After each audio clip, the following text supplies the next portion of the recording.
Witness the everyday struggle for survival in untamed worlds. Stories of the animal universe come to life. Next on Wildlife Chronicles. How would you describe these unusual-looking marine mammals? Cute, lazy, tough, romantic. How about graceful? Well, whatever word you use to describe them, just don't call them fat. They might run and hide from embarrassment. Hey, come back here. So tune in as we find out everything there is to know about the way of the walrus. Next.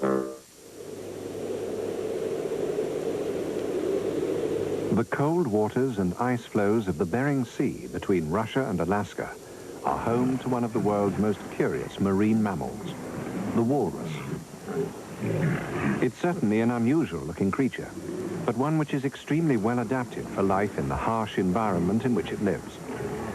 It has a thick layer of blubber under its skin to protect it from the sub-zero temperatures of the Bering Sea. Although the water is so cold, it's able to support large numbers of marine mammals like walruses because it's extremely rich in marine organisms. The walrus's scientific name, Odobenus, means tooth walker. It's an unlikely description for any animal, but, as we'll see later, in the case of the walrus, it's not too far from the truth.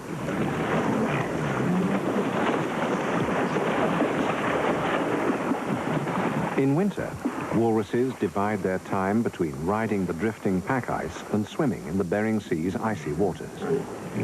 But every year, at the approach of spring, they undertake remarkable journeys, which we're going to follow.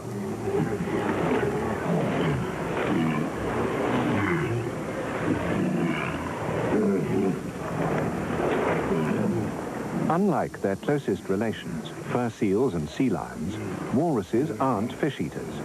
Instead, their diet consists almost exclusively of crustaceans and other small marine animals. The ivory tusks, which may be over 3 feet long in adults, aren't connected with obtaining food, as was previously thought.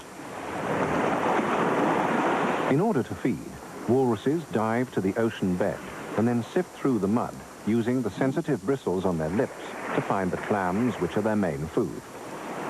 Then, they siphon the animals out of their shells using their lips and tongue.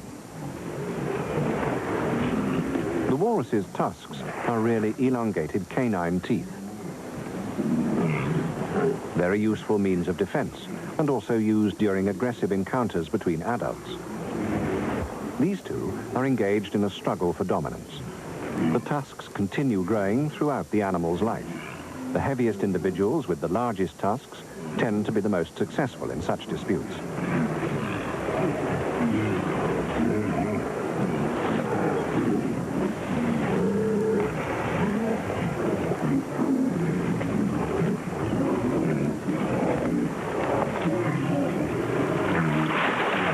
Fighting walruses use their tusks to telling effect and sometimes inflict serious wounds with them.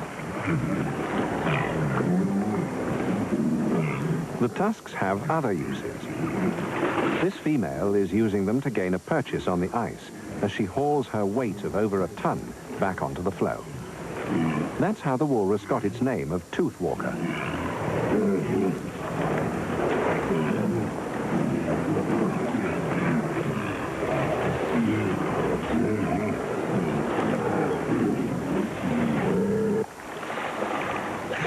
When they're resting in water, walruses often use their tusks to anchor themselves to the ice.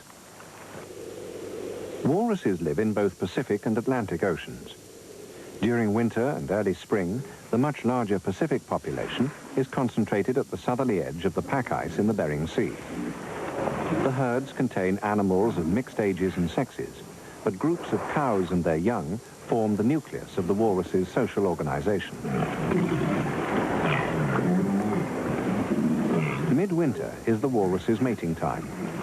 The herds of cows are attended by mature rival bulls, which indulge in curious courtship rituals in the water.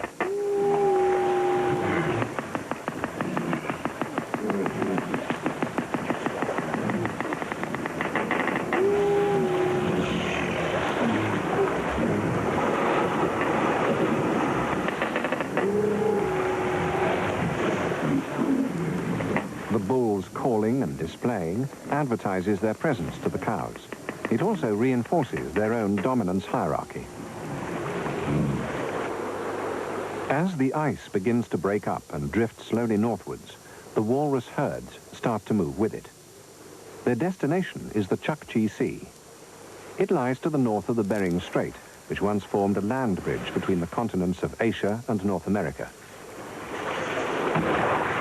On migration, walruses may swim non-stop for 2 or 3 days at a time before hauling out on the ice floes to rest.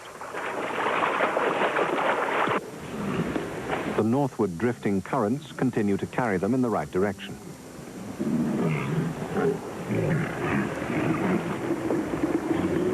The pregnant females, which conceived the previous year, start to choose isolated floes on which to bear their young. The peak of the birth season is in May.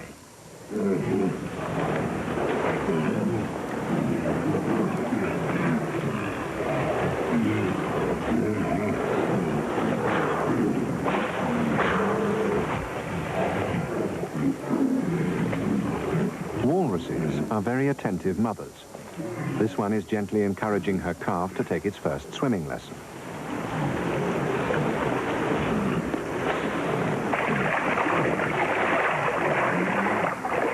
It takes the calf some time to master the technique. Its mother stays close at hand. If the calf becomes tired, she swims underneath to support it.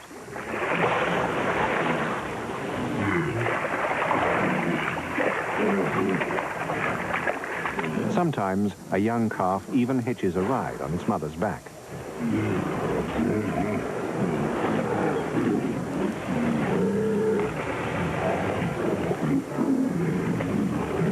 The bond between cows and their calves is very strong.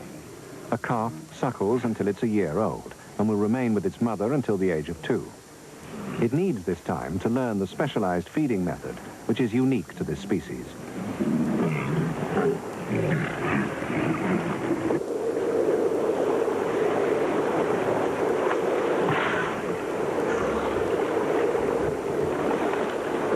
The calves grow stronger as they join the movement northwards.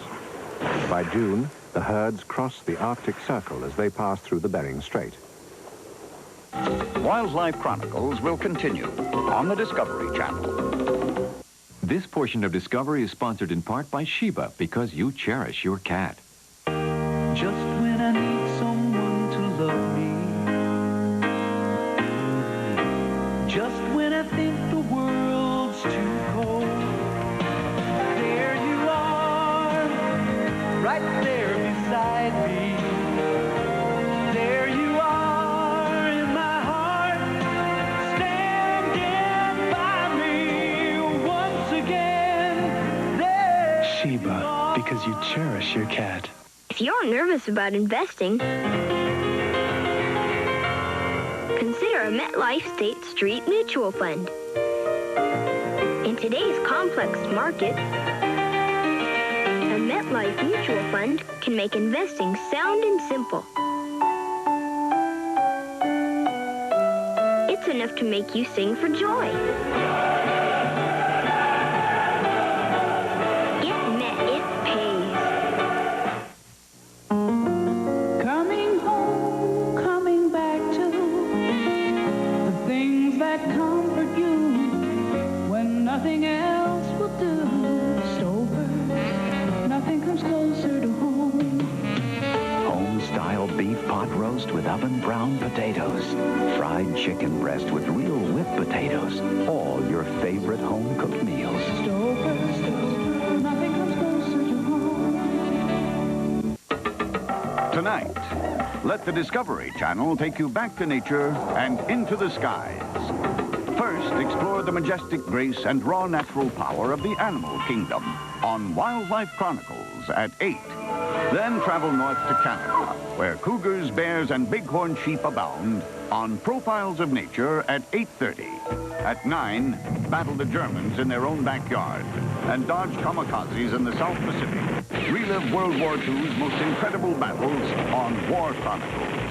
Then at 9:30, the quickest fighters and the most powerful tanks stand guard for an amazing display of military might on Firepower.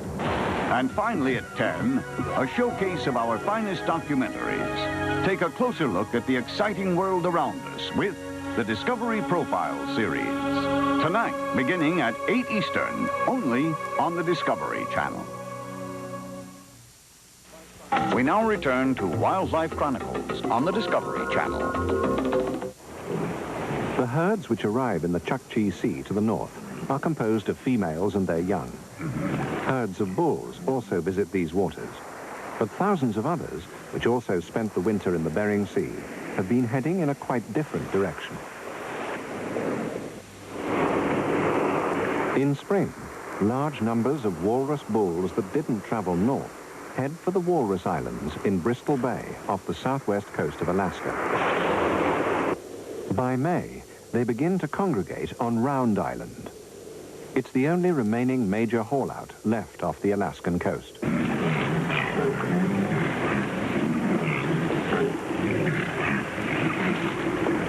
Throughout the summer, thousands of walruses pack the beaches on Round Island, but every single one is a male.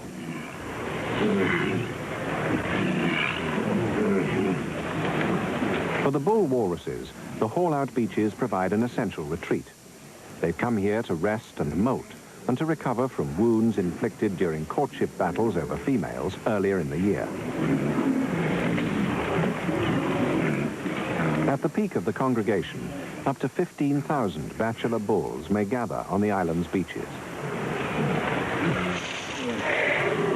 Packed together like giant sardines, they constantly squabble for the limited space available. The largest bulls with the biggest tusks usually obtain the best resting places by virtue of their dominance. Smaller males stand little chance of finding any space. The larger bulls simply won't give them any room.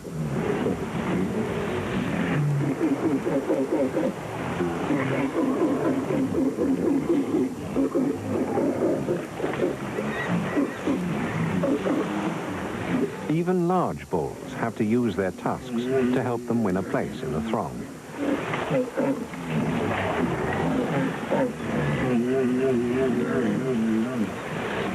Sometimes perseverance pays off.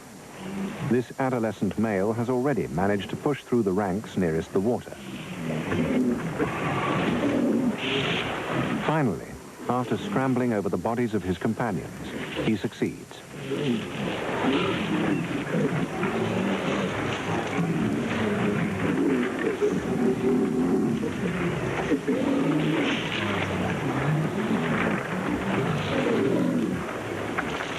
But when a bull decides to return to the sea, he meets less opposition. The place he's vacated will soon be filled by others.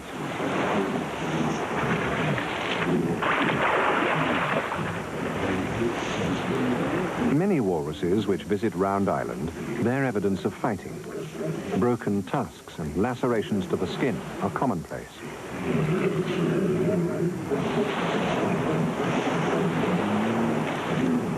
But walruses are very thick-skinned.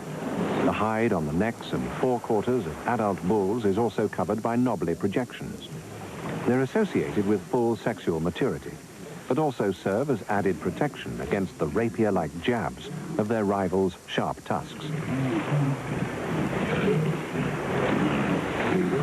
Nobody has actually observed walruses feeding underwater in the wild, but it's almost certain that the tusks don't serve any purpose in feeding. It's the sensitive whiskers or vibrissae on the upper lip which play an important function in locating shellfish buried in the mud. And the walrus uses its strong lips and tongue to siphon the meat out of the shells. The bulls which haul out on Round Island may have to travel long distances to find food. When they arrive back at the beaches, they're almost white. In order to combat long hours in the icy cold water, a walrus is able to constrict its blood supply to serve only vital organs. But when they leave the water, their skins soon become infused with color as their blood vessels dilate again and blood is pumped to the surface. As a result, the resting animals exhibit many different shades, depending on how long they've been out of the water. Not all the bulls which come to Round Island haul out on the densely crowded beaches. Some of them are forced to use rocky ledges instead. For a 2-ton mature walrus, the rocks are more difficult to climb onto and less comfortable to rest on. So the ledges are used chiefly by subordinate bulls which can't infiltrate the main gatherings on the beaches.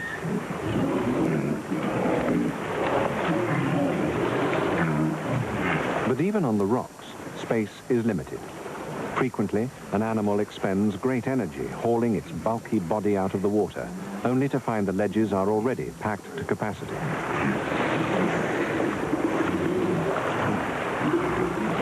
New arrivals are usually given a poor reception. They often have to fight to gain a place.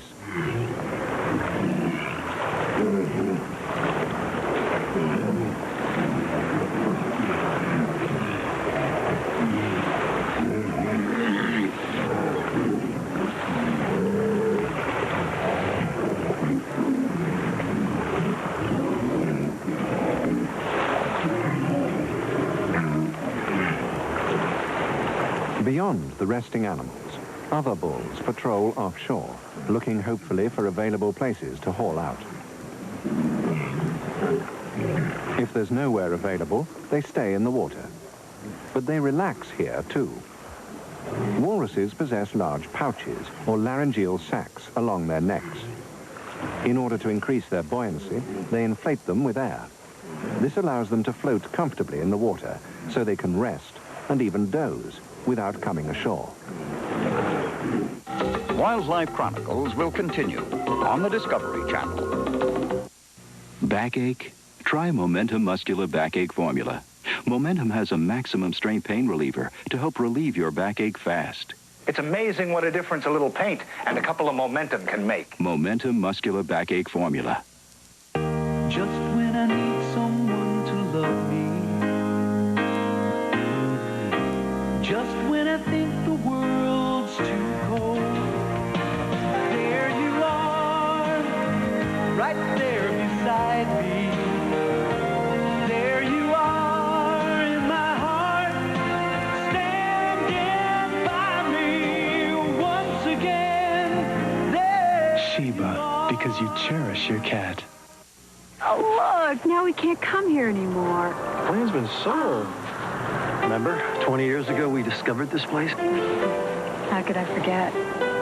Beautiful today is the day I proposed. She takes care of herself, and she takes Geritol Complete. All the vitamins you need, plus more iron and beta-carotene than any other brand. I'll miss coming here. This was our private place. Still is. You bought it. Geritol Complete, for the best years of your life. Hello, I'm Gil Eastman. I'm Mary Lou Nowitzki, and this is Deaf Mosaic. Explore the world of deaf people Saturday on the Discovery Channel.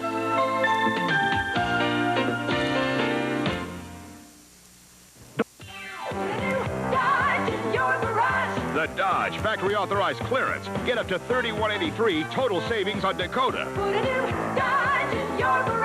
Dakota 4x4 Club Cab, four-wheelers pickup of the year.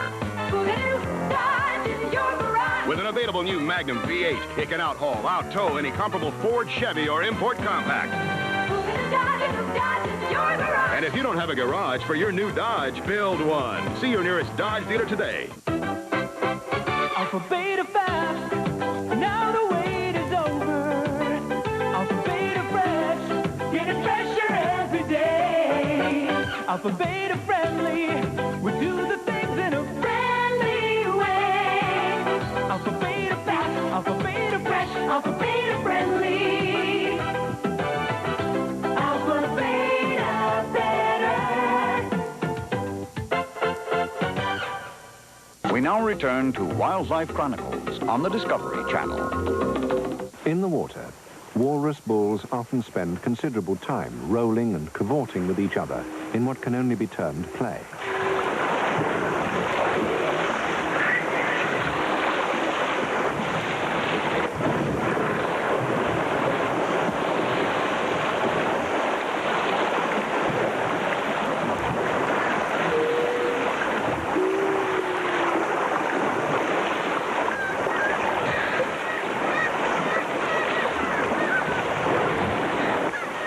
Once again, they're making the strange musical sounds which are associated with display.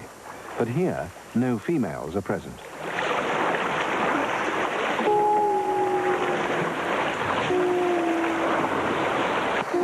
Though little understood, these calls have been likened to the songs of whales, and walruses, too, may use them as a means of communication.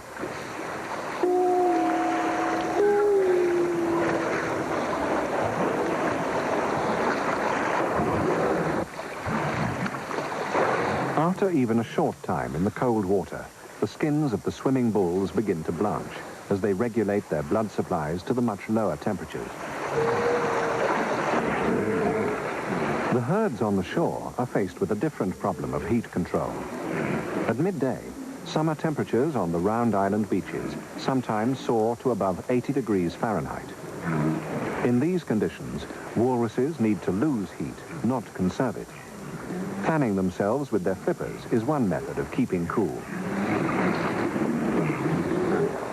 This one seems to have found the ideal resting place, half in and half out of the water. This one, on the other hand, is using his flipper to help shield himself from the glare of the sun.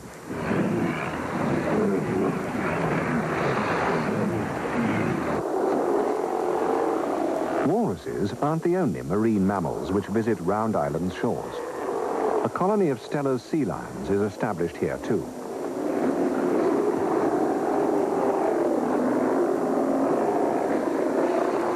Very occasionally, a walrus will kill and eat seals.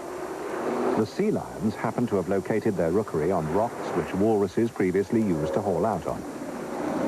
This bull is only looking for somewhere to rest, but the smaller sea lions are nervous of him nevertheless.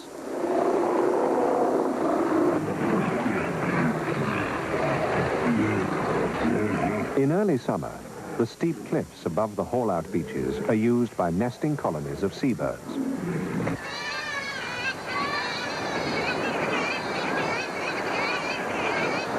Kittiwakes, the most oceanic of all gulls, only visit the land to breed. They rear their young in nests built on tiny projections on the almost vertical cliffs. Mures are members of the auk family. They don't build nests, but their eggs are pear-shaped to stop them rolling off the crowded nesting ledges.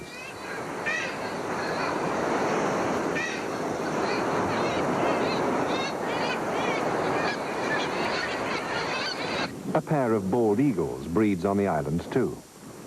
Essentially fish eaters, they also scavenge some of their food from among the inevitable losses in the large seabird colonies, while red foxes continually steal eggs and nestlings. Further down the cliffs, puffins nest in burrows they excavate themselves. They're not alarmed by their enormous neighbors, the walruses, resting close by.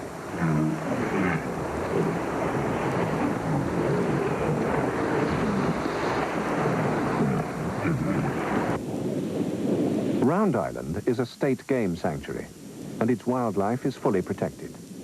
But walruses are nervous creatures and often panic at the slightest disturbance.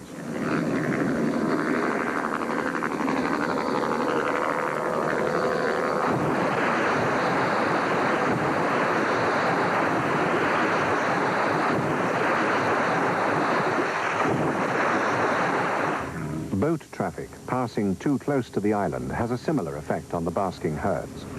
Sometimes a smaller bull becomes crushed in the general stampede into the water.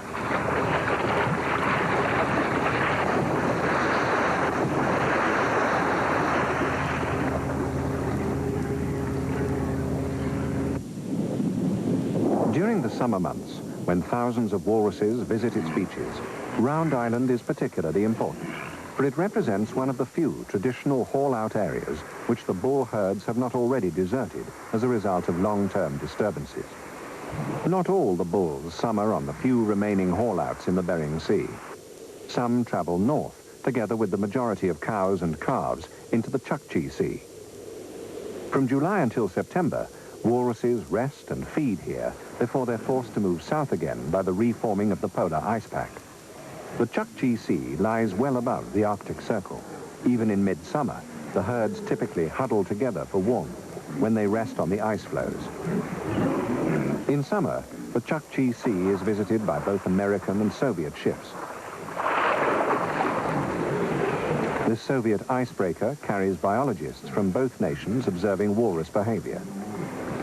It's part of a combined research program aimed at increasing knowledge of a species which inhabits the polar seas shared by the two countries. It's hoped that continuation of this type of cooperative research will ultimately result in an international treaty between America and the Soviet Union aimed at giving walruses effective protection. At present, very little is known about their habitat needs, while any decline in their populations is difficult to assess. But it is known that walruses need to consume vast quantities of shellfish and other marine life to sustain themselves. Current efforts to develop Alaska's vast offshore petroleum deposits may significantly alter the balance of the marine environment on which they depend.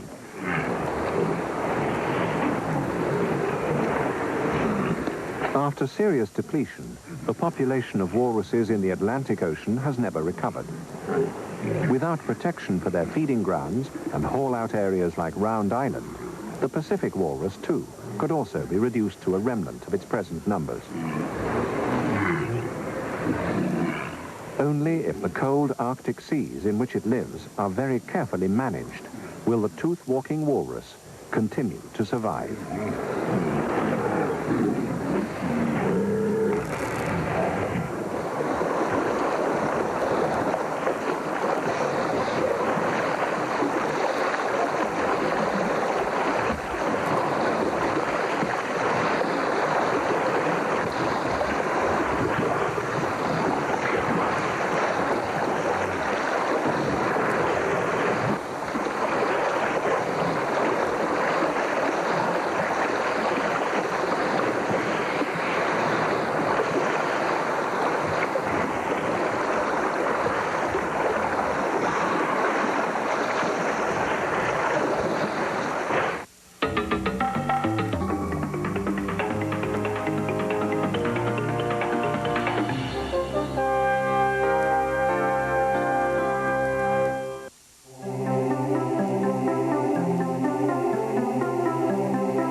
I'd like you to meet some friends of mine. They are the parents of the animal world. Their job is to make the long journey to adulthood a little easier for their babies. Of course, babies are born with terrific instincts, but even more important, they have terrific parents to watch over them as they grow. We'll share the adventure as we watch them grow in this tale of discovery, which I shall call Bringing Up Baby.